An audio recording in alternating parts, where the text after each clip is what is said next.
Pub was clearly closed, yeah. There was like the bifold door on the right side was open maybe 30 centimeters. What do I do now?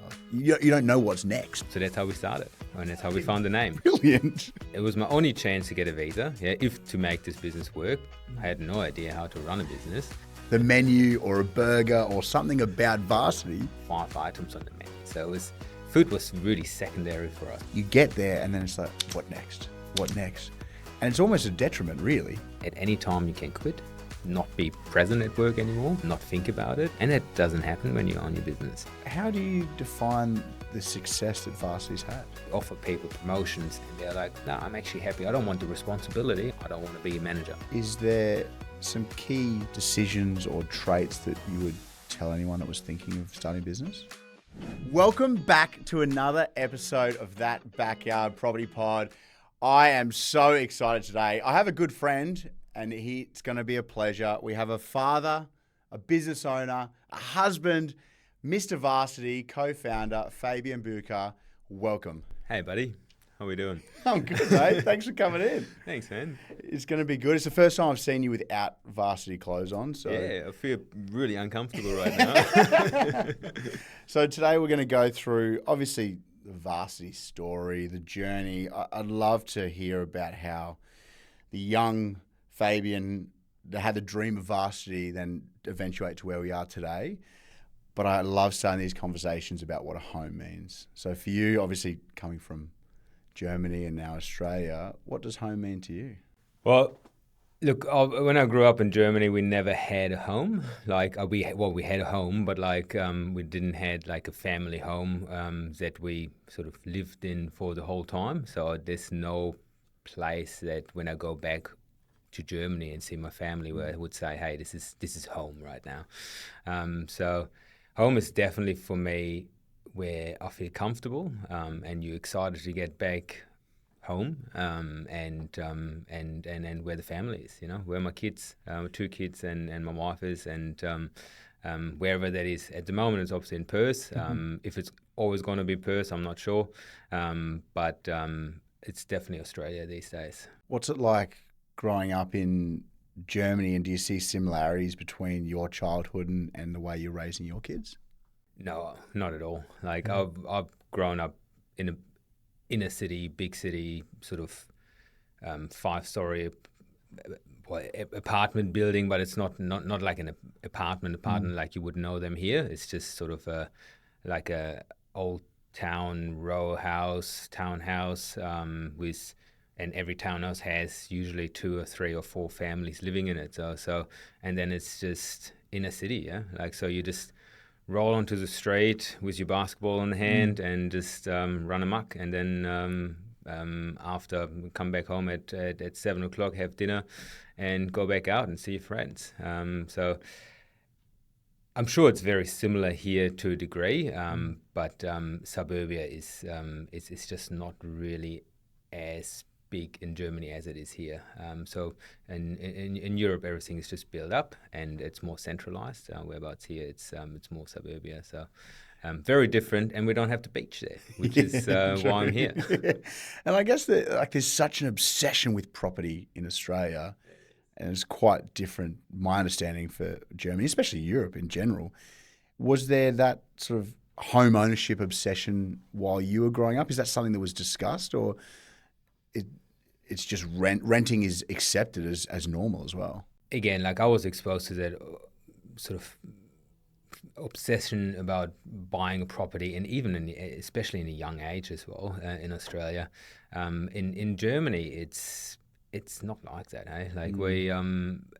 I was never driven or wanting to own my own house or property in Germany. It's because it's unachievable. Yeah, depending on what you do, it's unaffordable. You're just never going to get into that position unless you're in a really high paid role. For example, my dad had his own law firm, and it's different in Germany. If you have your own law firm, doesn't mean that you very, very wealthy. Whereas over here, if you have your own law firm, you've done pretty well for yourself. But we didn't own our own house. We rented all my my childhood. My parents then got divorced when I was 13, and my dad moved in with his wife into a house that her parents had bought for them, and mum has done really well for herself and bought herself an apartment. But yeah, it's not something that you grow up with, that you trying to really get into, in Germany though. But yeah, it's very different over here, and it was an eye opener. I don't understand why, when you're young in your early 20s, why you would have an ambition to buy your own house. Because I think the house you buy in your 20s will definitely not be the house that you want to buy in your 30s or in your 40s.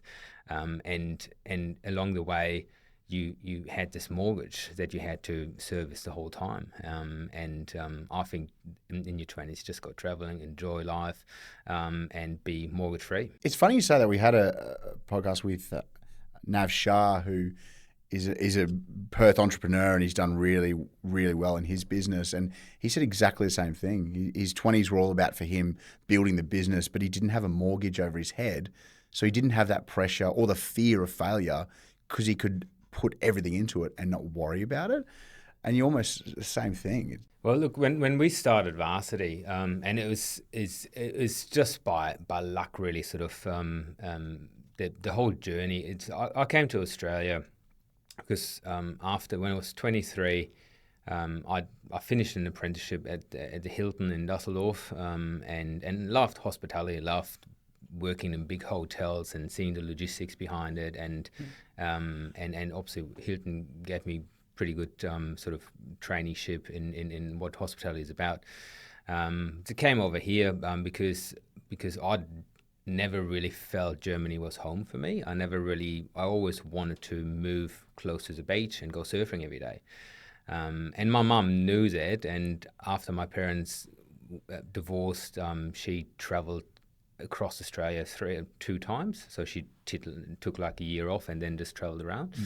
And she said, after I finished my apprenticeship, if you want to go to Australia, I'll pay you tuition fees. And I was like, sweet, let's go. Yeah. So I came over here and started studying and just sort of bartending. Started as a Glassy in Club Bayview, and actually at the GBT in Joondalup once a week on a Friday night, and used to go off there. And a good friend of mine was a bouncer there, so he got me the Glassy job there. Then he also worked at Club Bayview on Sundays and Thursdays, which was back then was just the place to go. And so he got me a job over there as well, and that's from there I started as a Glassy and bartender after that, and then managed the Avenue when it was pretty hyped up for a while there, and that was wicked though throughout the uni years. Yeah. And then towards the end of my degree, I just because I didn't have a visa. Yeah, I had a student visa, so like I didn't have a visa to stay in Australia after. And there's a visa called the skilled graduate visa, so it gives you 18 months in Australia to find a job or find a sponsor, or to sort of get some qualifications to then be able to stay. So I knew that I needed to reach out to people or find a job that could sponsor me. And that's how I found or met one of my business partners at the Avenue. So Matt Pound was promoting, or was a part promoter of the Avenue back then, and we just hit it off and sort of developed a good friendship, and then started a marketing agency together. And through that marketing agency, which was honestly in the infancy of Facebook, and just there was no Facebook ads or anything like that. But our first and ever client was Ben, our third business partner, who back then sort of took over Black Betty's and the Dean Hotel from his dad. His dad was about to retire, and they had this pub in Netherlands, Broadway Tavern it was called back then. And because Ben, Matt, and I got along, and he sort of didn't really know what we were doing for him in the marketing, but it was at least paying bills for 3 months, and we were just mates. Yeah, he just we went down there and he said, "Hey guys, would you guys like to do something together down here?" And that's how we started talking about the first Varsity concept there. What year are we talking here? 2013. Wow.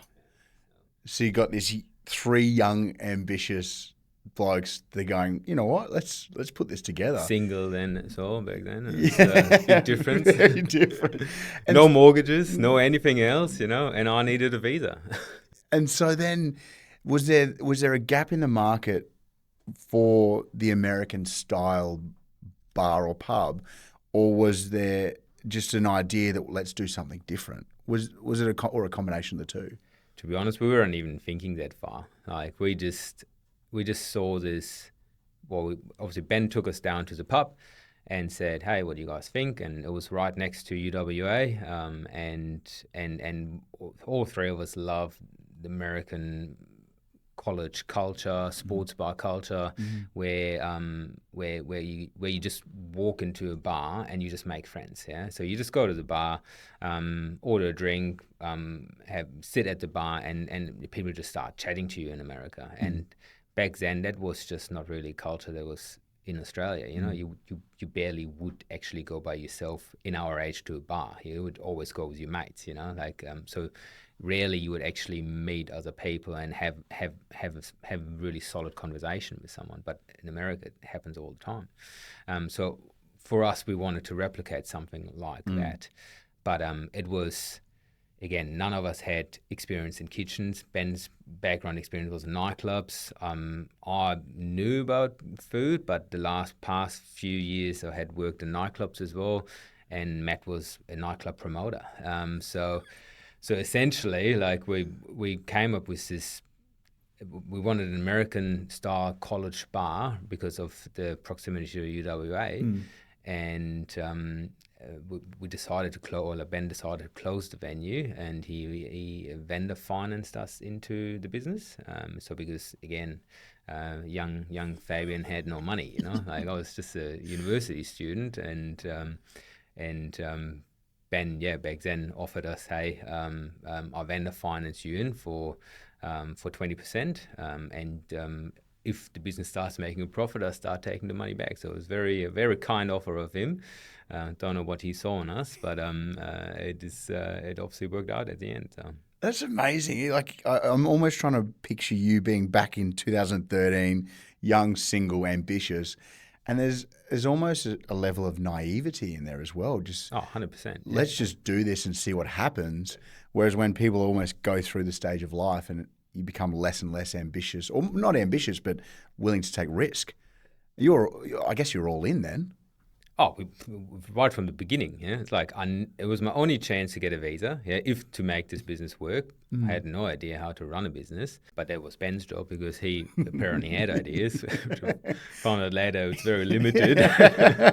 He had great connection. Both Matt and Ben are very well connected in person, and again that certainly helped us along the way.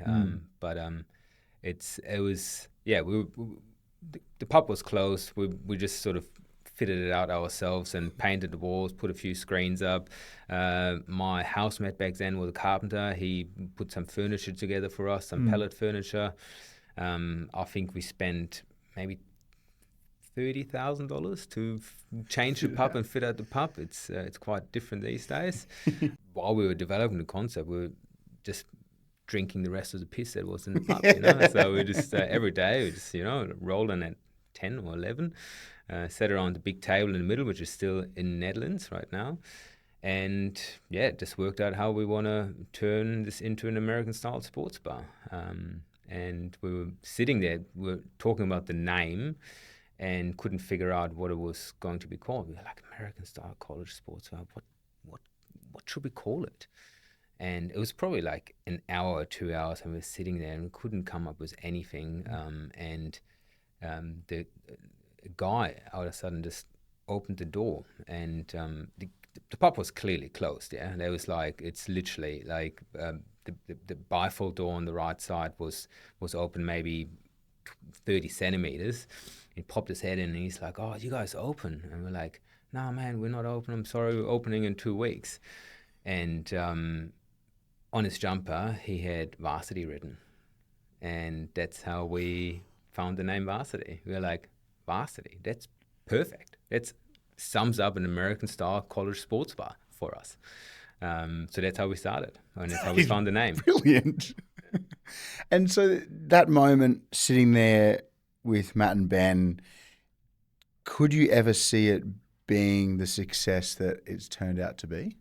No, not at all. Like, we had no strategy, no real ambition of what this is going to be.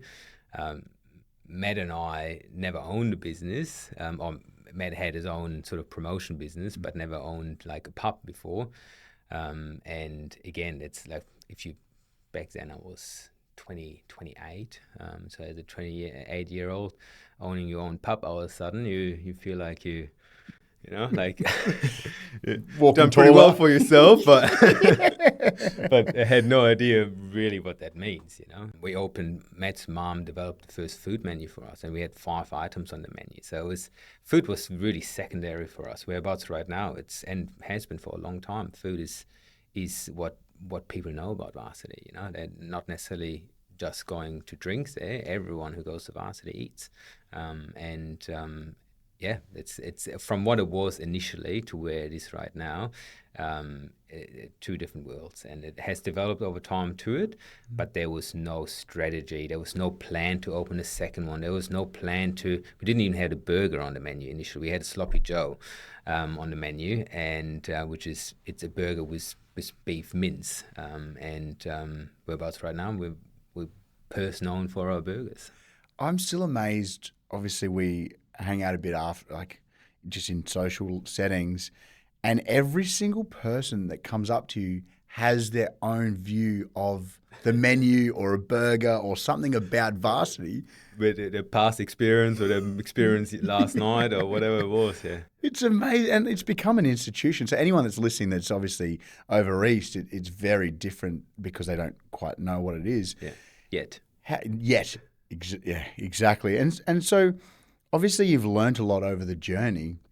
What are some of those things that you've learned as a business owner that you could share with people? Again, I think it's you mature with the business as well, and in life as well. Obviously, again, we were single back then. 6 months later, we all had solid relationships, and actually like all met our partners that we all married to and have kids with right now. Yeah, like what you learn. It's I guess what I would do different, or you would do the same journey. We could do another Varsity right now. With what we know right now, we can probably do the same thing or could do a similar thing in 3 or 4 or 5 years, rather than 12, 13 years.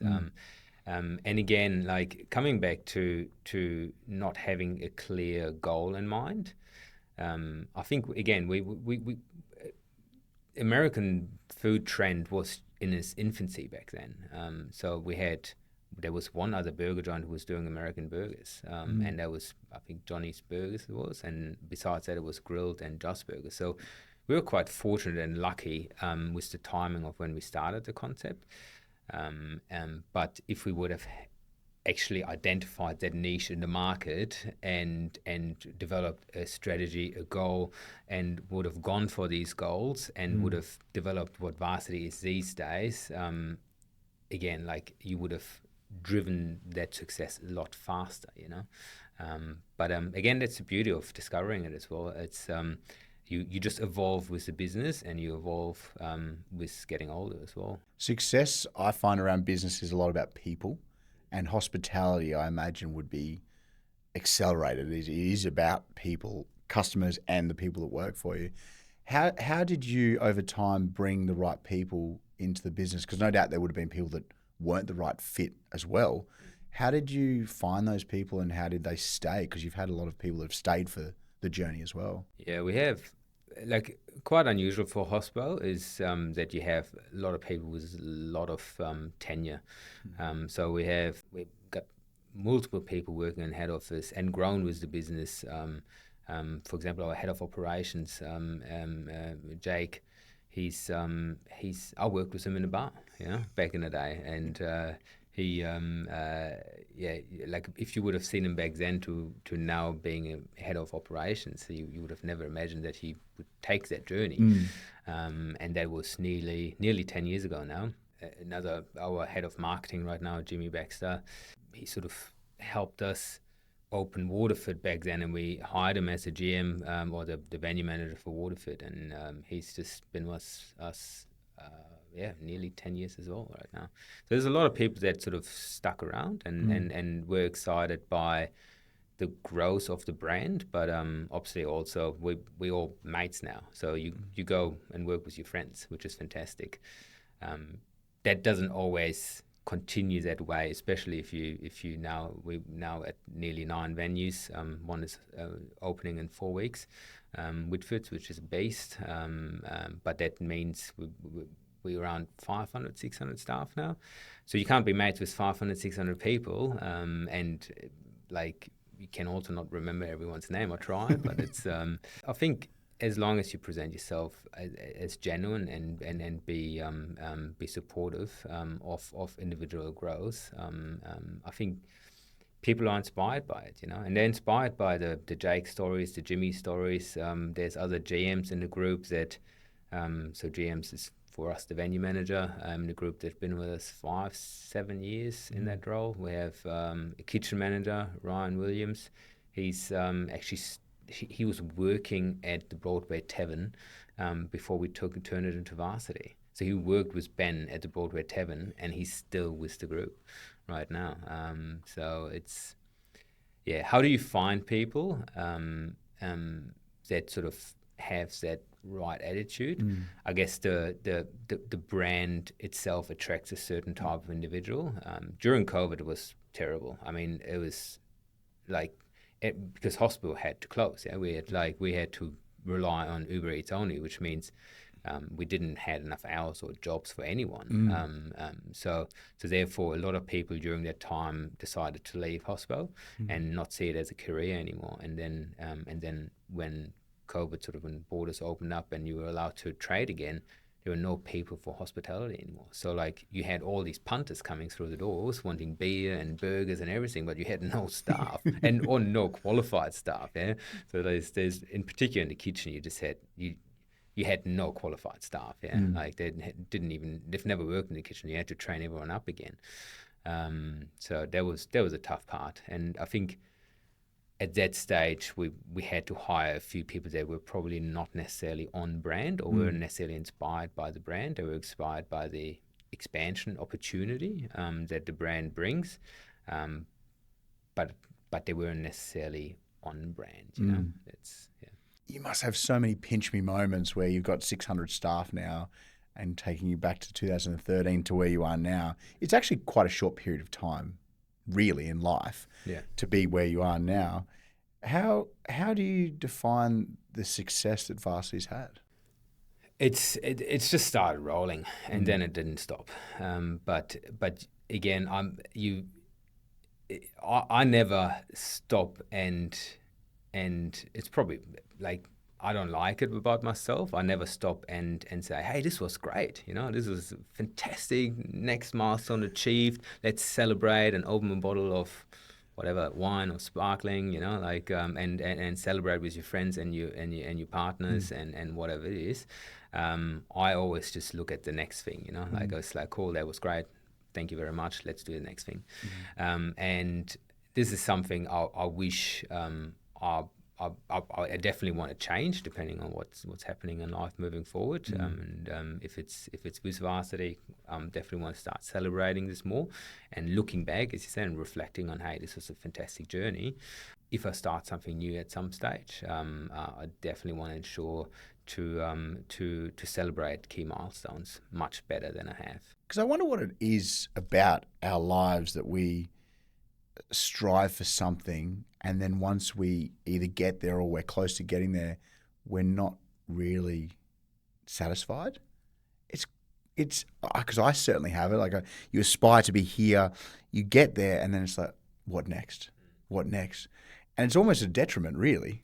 I guess, as you said, the pinch me moment, it's like you just don't realize. Yeah, you still look at yourself as yourself. Yeah, like it's like, and it's not like you all of a sudden look at yourself from someone else's angle where it's like, well, you were one of the founders of Varsity, and you're just like, you're proud of what you've achieved, and you're proud of the brand that you've created, and you enjoy going to work and working with your mates that you've worked with for a long time, but you don't necessarily get that pinch me moment all the time. I love driving around the venues, for example. I love it. Yeah, like just jumping in the car and just going to the venues and it's just visiting and just walking around, looking at the difference of the venues, talking to the staff there, talking to the GMs, and just showing your face. I really enjoy that, though. It doesn't have to have a major purpose or anything like that,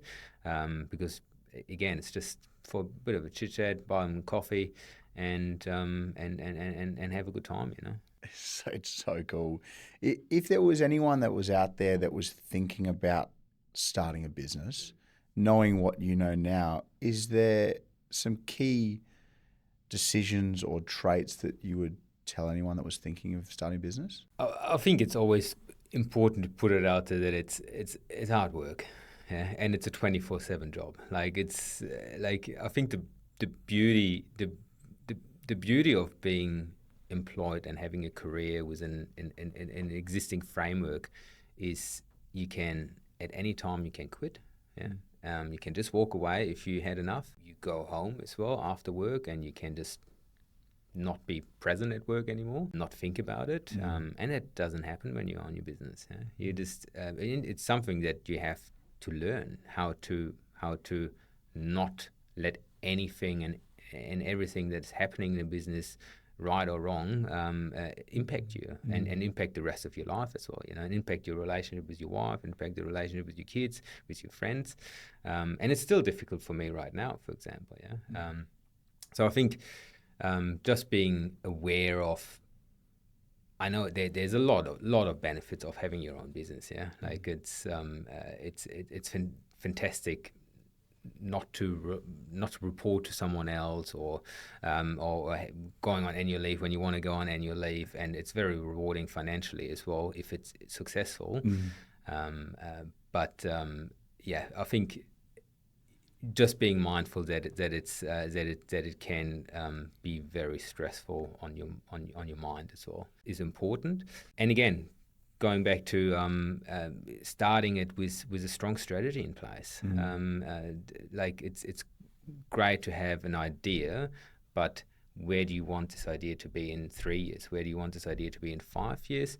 Where do you want this idea to be in 10 years? And what's your exit strategy? Yeah, like, do you want to just build it to own it for the rest of your life? Do you want to sell it after 3 years? Do you want to sell it after 5 years? And then thinking about what that position is of the business when you want to sell it, because it gives you a goal, a target that you work towards to. Yeah, we didn't have that. So we just sort of developed it and fallen into place, and it was successful, which is fantastic. Again, we could have probably done it in a much shorter time frame. And that exit strategy you talked about, I know we've spoken about this before, that most businesses or business owners don't have an exit strategy in mind. They are in the motion, they're in the business, they're working on it, they're doing everything about it. I know you're quite passionate about that exit strategy. What would you say to anyone that was within their business, they are a business owner, to think about the exit strategy? As you said, it's really difficult, because when you start a business, you may have a little bit of time, yeah. But when the business starts rolling, it becomes successful. You don't have the time anymore, yeah. Like, and if you have business partners as well, like, no one has time anymore, yeah, because usually you partner up with people that have different skills as well, and sort of become an expert in their own area, which can cause conflicts at some stage as well, because you might not see eye to eye anymore, even though you saw eye to eye in the beginning. But that exit strategy changes, and also every independent individual sort of like has a different exit strategy as well. So you have to bring that together again. Yeah, like just working towards that is key, really. Yeah. Yeah, it's hard when you're in it. Like, I know you're in the business, you're watching it unfold, you're continuing to run. Like, it's almost this massive wave that you're surfing this wave, and you go, well, what do I do now? Like, you don't know what's next. Well, you just don't have time. Yeah, like you're just dealing with operational issue. You get customer complaints in. Your venue managers quit. You just have to jump in the kitchen, jump in the bath, and then and again, like all your business partners, if you have any, like they're the same. So to then develop a consistent meeting or like a consistent chat about like, hey, where do you actually want to take this business? Takes time and takes focus. I think we had a few people along the way that helped us sort of guide that external, and it was usually like Ben knowing a mate or a mate of a mate, and he just finished up at a job or whatsoever and just came in and sort of helped us sort of bring it together a little bit and say, hey, what do you guys actually want to achieve here? You have created something great, but what do you want to achieve, and where do you want to take it, you know? So I think getting some external guidance on that is helpful, can help, and also engaging with it on a regular basis. And if it's not the right fit, you know, then just move on, and there'll be other people that can help you, that, you know, like that external guidance need to fit as well, you know, but it gives you that consistency of actually thinking about it and stopping and just talking about it with yourself or with your business partners. Geez, it would be good having you talk to yourself 5, 6, 7 years ago. Absolutely, yeah. Stuff that I got angry about back in the day is again, it's just it's giving yourself advice again. You know, it's like it's in hindsight, it's great. You almost need to live life backwards, just so you know. But there's no way that you would know it until you've done it. Dude, so much better. So, obviously, two dads trying our best. How do you try and instill that hard work in your kids that you've naturally got without putting too much expectation on them? It's a good question. I mean, our kids are the same age, but they're still pretty young, you know. So just, I guess, consistency, routine is important. I feel in that age. My kids are 2.5 and 5.5. So, and again, the older one just starts helping around in the house a little bit and here and there. But it's tricky because obviously we live in a nice house and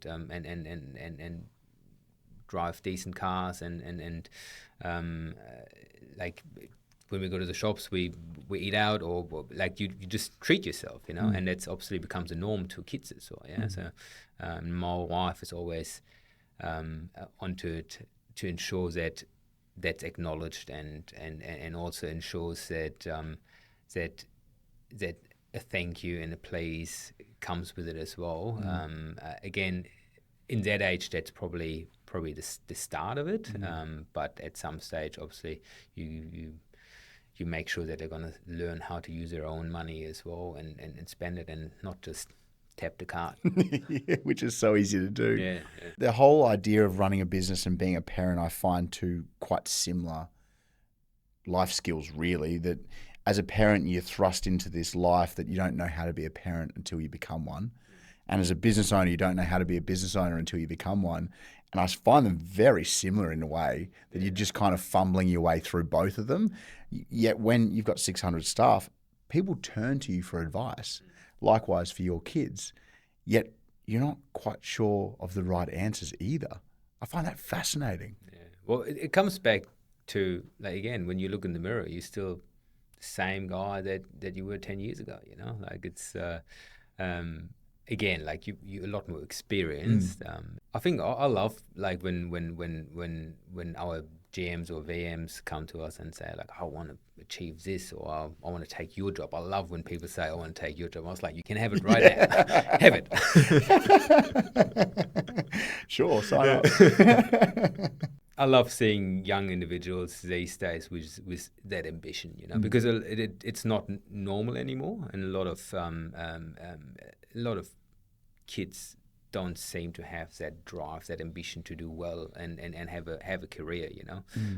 It's they're quite happy to coast, and we see it quite a lot as well. We offer people promotions and they're like, no, I'm actually happy. I don't want the responsibility. I'm just happy to just come to work and do my job, and then go home and don't have anything to do with it. I don't want to be a manager, right? But you see that quite a lot. And something like this, when I started my career, was unheard of. If someone offered you a promotion or a managerial role, you jump at it. Yeah. It's not like that anymore. Do you find that is a shift in society where we're putting more emphasis on our life and our lifestyle and what we can do outside of work, and it's not necessarily just career focused? Or do you think it's just based on that hospitality industry that's changed a little bit? No, I think in general, and that's something I love about Australia. Yeah, like Australians seem to appreciate more going to the beach or doing whatever they like, being outside and spending time with their friends. And Perth is spectacular for that. Perth summer just seems like no one's working. If you go on Monday to the beach, you can't get a car park. And I think that's fantastic. Like, as long as it's within balance. Like you like, and that balance in other countries is skewed to the other direction, where you work your 60, 70, 80 hours, and that's just the norm, and that's, if you want to climb a ladder or make it, that's just what you have to do, and I think it's fantastic that it's not the case in Australia, that you have to work these kind of hours 6-7 days a week, and still have a fantastic work-life balance or life balance in general. It's something really special, and it's something that we should never lose in Australia. Yeah, completely agree. I've loved this chat. Obviously, we are mates, so it's also really good to hear that side of Varsity that I didn't know, and not being from Perth, I love that part to it. I really enjoy finishing off the conversation around what we're proud of, and I know this is hard for most people to talk about what they're proud of personally and professionally, but I think it's incredibly important. And it kind of goes back to that point around reflecting and really appreciating what we've achieved, because we've all achieved, whatever scale it is, achieved something. What would you be most proud of personally and professionally? Having moved at the age of 23 from Germany by myself without family to Australia to study, and then just deciding to stay here. I'm incredibly proud of that journey, and that I made that step and didn't go back into my comfort zone to see my friends back home that I've grown up with and be close to my family, because it's opened up opportunities for me that I wouldn't have had as easy in Germany. It's a much, for me, it's a much better life over here, and I love it. Like, it's I can go surfing every day. I don't do it at the moment, but again, like when you have little kids, like you don't have the time. But it's can go to the beach, and I just love the lifestyle over here. And it's for me, it's a dream come true, really. And then obviously from there, professionally, the Varsity journey is just, I'm super proud of it, and what we have achieved, my two business partners, Matt and Ben, have achieved, and myself, along in that last 12 years, incredible. And it's essentially one of the, or if not the most renowned hospitality brand, individually owned in WA. As you said, like, it's most people know what Varsity is, and have been at Varsity and want to share their story at Varsity, good or bad, with you when they meet you. And it's like, actually my wife reminds me on that as well. Like, she said, like 5 or 6, 7 years ago, when you said, oh yeah, my husband owns Varsity, people didn't necessarily know what it was. These days you get the question, which one? And then all of them, and then it's like, and then it's just moment of silence for a minute, it's pretty cool. Like, and we, all three of us, I'm super proud of it, and it's our baby, we now have passed it on to another operator in Melbourne, which is also super proud of us making the decision. Hey, we have taken it as far as we could, and it's now for someone else to take it further. And there's big plans for Varsity, very, very big plans that we wouldn't have been able to do, establish ourselves, which is good.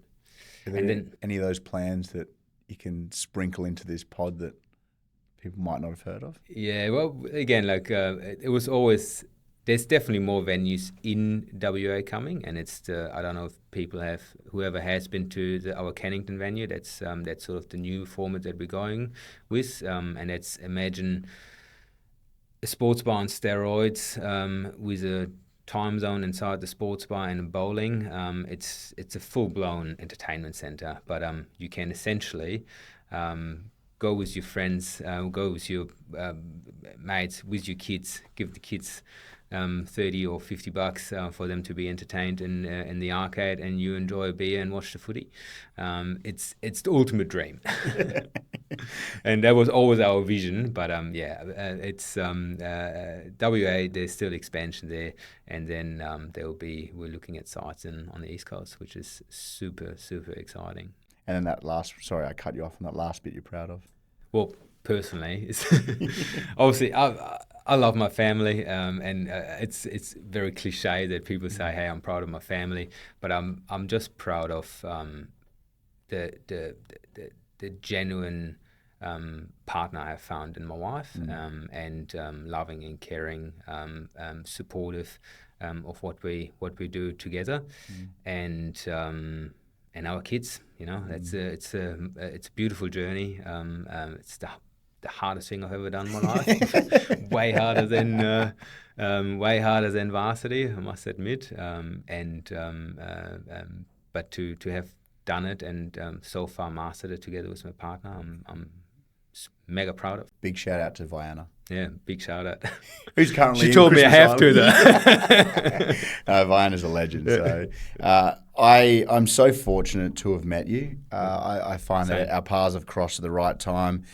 Our eldest daughters are mates, but our youngest daughters are inseparable. Yeah. And they're these two little peas in a pod that's really quite special, that I love watching them grow. And as I said, I'm very fortunate that our paths have crossed, and our wives are now best friends. So thank you so much for coming on. I know this wasn't thanks for having what me. You're wanting. This is quite uncomfortable for most people, so I appreciate that you've come out of your comfort zone for that. So thank you, and thank you for just being a really open and honest and authentic person. So thank you. No, thank you. It was fantastic, and again, I love the friendship we are developing. It's great. Now off to a lunch together. That's it. Cheers. Thank you so much for listening. It's amazing to have you as part of this community for That Backyard Property Pod. Remember, please hit like, subscribe, follow, and send through any questions that you have. We cannot wait to see you again next Tuesday. If you can't wait though, remember we have minis that come out every Thursday, which go into a little bit more depth into the lending and mortgage world. Thanks again, and can't wait to see you again.